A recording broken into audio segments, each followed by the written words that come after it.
Hello guys! Magluluto tayo ngayon ng fried chicken sa air fryer. Ito po, pakita ko po.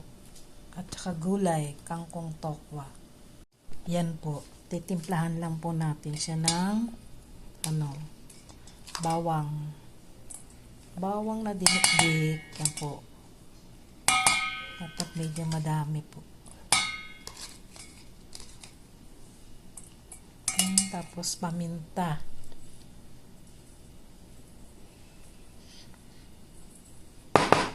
Ay, sorry po. Ay.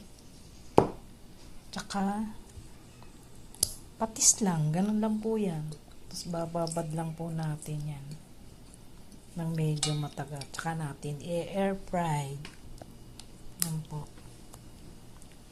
Unahin muna natin yung habang nakababa tong manok. Nagluluto muna tayong gulay. Kangkong tsaka. Yan na yung tokwa.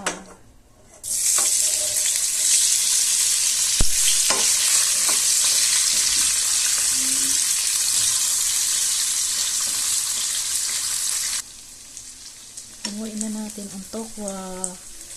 Tapos magigisa muna tayo. Maggisa na po tayo.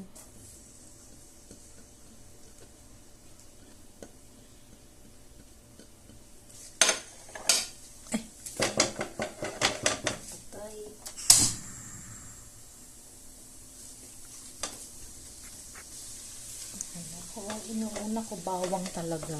Iba hinuhuli ako, inuuna ko. Kasi gusto ko yung yung pinapakatas ko maigi yung bawang. Pinagba-brown ko. Yan. Pag alam mo na, yan na. Sunod ko na yung mga iba. Ito na pala yung sibuyas ko.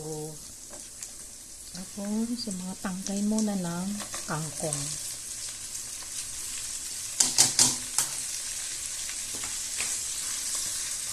Sud na natin po ang mga dahon ng kangkong.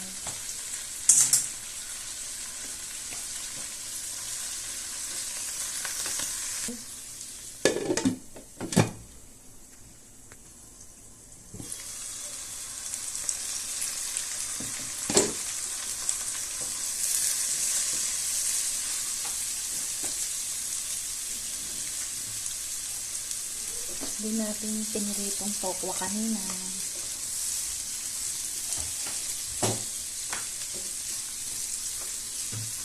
Tapos oyster sauce.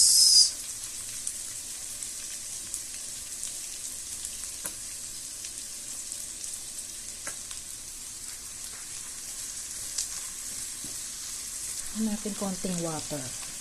Oops. Ayan. White pepper.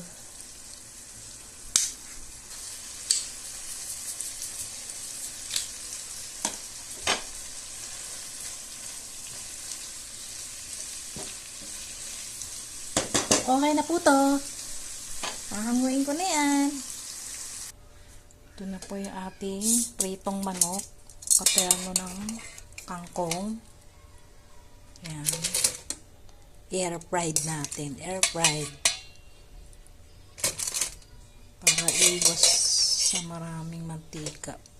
Ito na, naglalabas ako ng mantika eh. Yan. Ito yung mamaya. Ang daming mantika niya. Yan na po. Sasalang na natin. Sarap.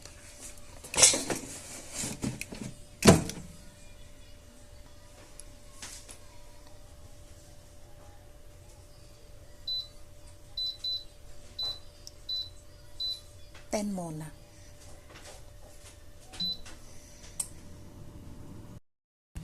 Check po natin kung luto na. Ay!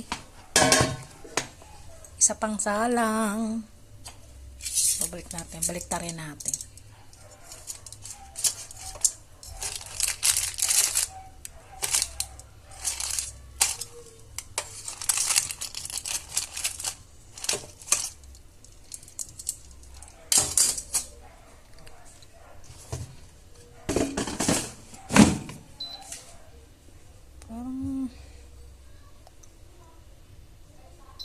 Kulang yung natin.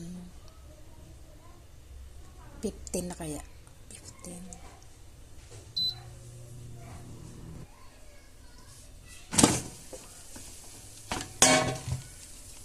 Wala, crunchy na siya. Wow, luto na po ang fried chicken namin.